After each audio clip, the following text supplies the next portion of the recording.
लोगों के जहन में इसको लेकर सोच है, थोड़ा उन सवालों को भी ले लेते हैं एक बार और उसके बाद क्रम को आगे बढ़ाएंगे। जी सवाल दामिनी, इधर भी एक सवाल है जी।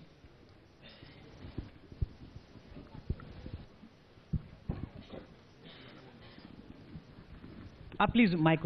मेरा सवाल महेश गिरी जी से है, आदरणीय सांसद हैं आप। मैं आपसे क्वेश्चन कर रही हूँ कि हर दूसरा लोग चौकीदार का टैग लगा रहा है। जब वो चौकीदार का टैग कहाँ था जब RDX इंडिया में आया और पुलवामा का हमला हुआ, वो चौकीदार का टैग कहाँ था तब? बिल्कुल, एक और मैं जी एक करके पहले सवाल ले लेते हैं। जी आप सवाल पूछिए। सर मेरा क्वेश्चन बीजेपी सांसद रिस्पेक्ट सर आपसे है। सर मेरी रिक्वेस्ट है, जो पैरामिलिट्री के जवान हैं जो शहीद हो रहे हैं आए दिन, देखिए उनको शहीद का दर्जा नहीं है, मेडिकल सुविधाएं नहीं है, ना ही उनको पेंशन है। आपके सामने 1-1 किलो मांस आया है पूरा बच्चों का, आपने देखा है। तो प्लीज मेरी रिक्वेस्ट है, माननीय मोदी प्रधानमंत्री, हमारे जो रिस्पेक्टेड प्रधानमंत्री, उन्होंने कांगड़ा वाली रैली में भी कहा था बीजेपी सरकार आने से पहले कि हम पूरी सेना की तरह सुविधाएं पैरामिलिट्री को देंगे। फिर 2016 में ऑन टीवी भी उन्होंने बोल दिया था हम देंगे, मगर नहीं दी, अभी तक नहीं दी। सर बहन जी, बहुत संक्षेप नाम क्या है? सर मेरा नाम नीलम कुमारी। नीलम जी, मैं आपको हाथ जोड़कर वंदन करता हूं। आपने बहुत अच्छा प्रश्न पूछा और आपको ये भरोसा भी दिलाता हूं, अगर कोई ये काम कर सकता है, पैरामिलिट्री फौज को सुविधाओं की बात आप कर रही है और शहीद के दर्जे की बात कर रही है, अगर कोई कर सकता है तो केवल नरेंद्र मोदी की सरकार ही कर सकती है। आप भरोसा रखिए। एक सवाल, आप भरोसा रखिए। हाँ, जो आप बात कर रही है, एक दिन का माफ कीजिएगा, कुछ और सवाल लेने, एक दिन का निर्णय मैं माफ कीजिएगा, कुछ और सवाल। सालों से OROP की मांग इस देश में सैनिक करते आ रहे थे। सैनिकों से अगर इतना ही सम्मान और प्रेम था तो उन मांगों को क्यों नहीं पूरा? चलिए कुछ और सवाल लेते हैं। अगर कोई कर माफ कीजिएगा, कुछ और सवाल भी लेने आके। सर एक क्वेश्चन और है, देश के जवानों पर राजनीति कोई ना करे, प्लीज। यही तो हम चाहते हैं। ठीक है, आपने कहा। जी सर, अश्विनी आप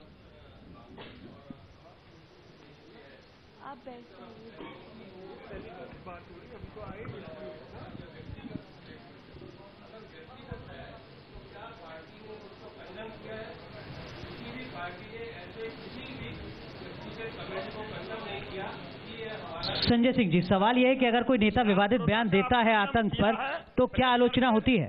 क्या इतना राजनीतिक साहस है कि अपने नेताओं की आलोचना की जा सके? संजय सिंह जी सुन लेते हैं। ठीक है संजय सिंह। देखिए, मैं बिल्कुल ऐसा मानता हूं, इनकी बात बिल्कुल सही है और इसकी शुरुआत करनी चाहिए। अहलूवालिया को आप अपनी कैबिनेट से तुरंत बाहर कीजिए, उनका इस्तीफा लीजिए। कैसे उन्होंने कहा एक भी आतंकवादी नहीं मारे गए?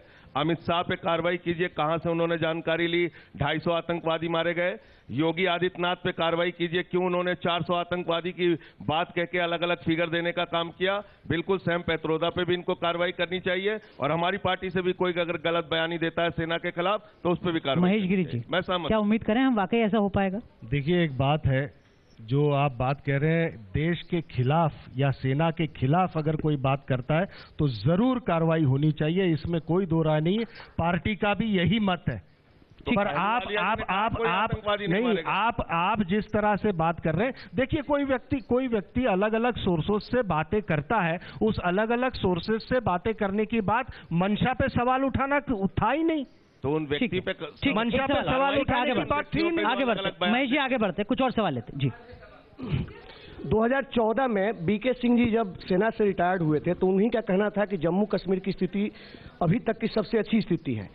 पिछले 5 सालों में केंद्र में राष्ट्रवाद की सरकार थी और वहां पे जम्मू कश्मीर में भी राष्ट्रवादी सरकार थी, तो फिर आखिर परिस्थिति बिगड़ी क्यों? मेरा सवाल इनसे महेश गिरी जी से है। अगर रक्षा प्राथमिकता में है तो 2017 सबसे बुरा क्यों जम्मू कश्मीर के लिए? आप अगर पिछले 25 सालों का इतिहास उठाकर देखोगे कश्मीर का, जितने आतंकवादी नरेंद्र मोदी जी के सरकार में मारे गए, उतने आतंकवादी कभी इस देश के अंदर किसी सरकार के द्वारा एक्शन नहीं लिया गया। जितने आतंकवादी मारे गए, ढूंढ कर चुन कर मारा जा रहा है, चुन कर मारा जा रहा है। आज कश्मीर में खौफ पैदा हो गया है।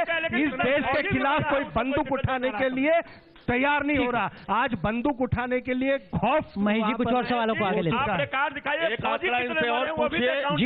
कि मोदी जी के शासनकाल में सबसे ज्यादा, और ये मैं नहीं कह रहा हूं, इनकी सरकार का लोकसभा और राज्यसभा में दिया गया बयान है, लिखित बयान, कि सबसे ज्यादा सीमा उल्लंघन की घटनाएं मोदी जी की सरकार में हुई, सबसे ज्यादा हमारे सैनिक शहीद होने का काम मोदी जी की सरकार के दौरान हुआ। ये इनका आंकड़ा है जो इन्होंने खुद दिया है। देखिए, और सीआरपीएफ की पेंशन आप कह रहे हैं बहाल करेंगे गिरी साहब, पहले 2004 में पहले तो सीमा से पार होकर के हमारे सैनिकों के सर काटकर चले जाते थे, उसको रजिस्टर भी नहीं किया जाता था।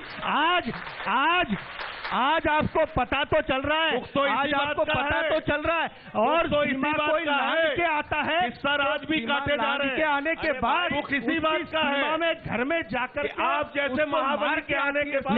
लेकिन संजय सिंह जी सिर्फ दुख भी है, संजय सिंह जी सिर्फ दुख भी है या सियासत का एक मुद्दा भी है?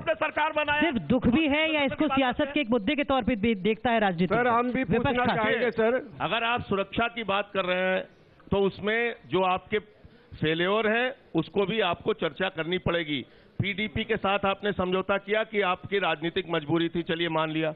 क्या आपको पता नहीं है कि वो पार्टी है जो कहती है अफजल गुरु हमारे लिए शहीद हैं? ऐसी पार्टी के साथ आप समझौता करने के लिए तैयार हो जाते हैं। आपको ये पता नहीं है कि आज हजारों की संख्या में वहां पर मुकदमा लेने। लेकिन पश्चिम बंगाल सरकार अगर सर्जिकल स्ट्राइक का जश्न नहीं बनाती है, आप भी तो साथ खड़े हैं ना ममता बनर्जी के? आप भी तो ममता बनर्जी के साथ खड़े, अंतर कहाँ है? मुकदमा किसने वापस लिया? हजारों की संख्या में हमने लिया क्या? अभी इन्होंने वापस लिया, जिसकी फाइलें लेके घूम रहे थे शीला दीक्षित जी की, कि हमारे पास 355 पन्नों की जानकारी नहीं है। आपको पता नहीं, आप अगर देखोगे, नहीं, हम रक्षा परी रहते हैं सर, विषयांतर नहीं होता। आप इस रक्षा परी रहते हैं महेश जी, विषयांतर नहीं होता। फाइल किसके पास है? आप अगर डिबेट भी देखोगे, दोनों अब इसको यहाँ रोक दीजिए, चल रहे हैं, विषयांतर नहीं होते। रक्षा परी बात कर रहे हैं, मैं कह रहा हूँ रक्षा परी बात कर रहे हैं। अरे जिसको कोस करके आप, अरे भाई फाइल किसके पास है? वहां पर गुपचुप फाइल आपके पास है, आप मोदी जी के पास है, आपकी सरकार के पास है, आप 4 साल से लेके बैठे हैं। ठीक है, लेकिन केजरीवाल जी कह रहे हैं मैं मेरे देश से माफी मांगिए। दिखा के घूम रहे थे, फाइल आपके पास दिखा के घूम रहे बोलिए, आपने एक्शन क्यों नहीं लिया? मैं सच बोल रहा हूं, आज तो आप उनके दरवाजे पर खड़े हैं। ठीक है, चलिए हम विषयांतर नहीं होते हैं। आप महेश गिरी जी माफ कीजिएगा, आपको रोक रहा हूँ। संजय जी माफ कीजिएगा, आपको भी रोक रहा हूँ। विषयांतर नहीं होते हैं, लेकिन आखिर में महाबल मिश्रा जी, महेश जी माफ कीजिएगा, महाबल जी आपसे समझना चाहूंगा सर, ये जो विमर्श है इसके बीच में क्या हम गंभीरता की उम्मीद कर सकते हैं, ईमानदारी की उम्मीद कर सकते हैं? क्या वाकई देश उम्मीद कर सकता है कि डिफेंस के मुद्दे पर, रक्षा के मुद्दे पर राजनीतिक सहमति बन पाएगी इस देश में? पूरा देश एक है, नेता एक नहीं है। राष्ट्र के हित में सहमति बना के सर्वदलीय मीटिंग करना चाहिए। क्या एक प्रश्न मैं पूछूं? सर, सर्वदलीय बैठक में हर बार तय होता है कि संसद चलेगी। आप देखिए, सर्वदलीय बैठक के अगले दिन क्या होता है, ये संसद की तस्वीर हर कोई जानता है। इस देश के प्रधानमंत्री नहीं आता है।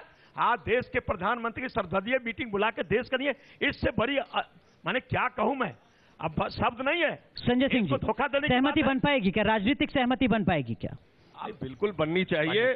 जहां भी देश की सुरक्षा का मुद्दा है, निश्चित रूप से राजनीतिक सहमति बननी चाहिए, लेकिन वो राजनीतिक सहमति बनाने की सलाहियत भी सरकार के अंदर होनी चाहिए। अगर आप अपने ही देश के पार्टी के नेताओं को पाकिस्तानी कहेंगे, पाकिस्तान का पोस्टर बॉय कहेंगे, राष्ट्रद्रोही कहेंगे, देशद्रोही कहेंगे, पाकिस्तान के अखबार में कुछ निकल गया उसका हवाला लेके हमारे ऊपर सवाल खड़े महेश गिरी जी, ये ठीक क्या इतनी राजनीतिक उदारता है सर आप में कि आप विपक्ष को अपने साथ ले सकें रक्षा जैसे जरूरी मुद्दे पर? देखिए, जब सर्वदलीय बैठक बुलाई गई, सबको बुलाने के बाद सर्वसम्मति से सबने साथ दिया और बाहर आकर के हमारी सरकार ने आकर के ये भी कहा कि सबकी सर्वसम्मति हुई है, तो ये सम्मान दिया तभी तो हुआ सर। लेकिन आगे का रास्ता क्या हुआ? और दूसरा, अब आगे का रास्ता क्या?